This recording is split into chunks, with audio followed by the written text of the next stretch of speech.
আসসালামু আলাইকুম প্রিয় বন্ধুরা, আপনাদেরকে আবারও এই শর্ট ব্লগে স্বাগত জানাচ্ছি। আমি আছি পটুয়াখালীর লঞ্চে রেড সান 5-এ আমরা আমাদের আজকের এই লঞ্চ ভ্রমণে আমরা রাতের খাবার খেতে বসেছি।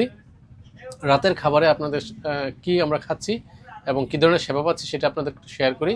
আমরা রাতের যেহেতু ঈদের পরের দিন, আমরা তেমন বেশি কোনো আইটেম ওদের এখানে পাইনি। মুরগি আছে আর মাছ আছে বললো, তো আমরা পোয়া মাছ নিয়েছি, ডাল চচ্চড়ি, ভাত আর কাঁচামরিচ হালকা পেঁয়াজ দিয়েছে।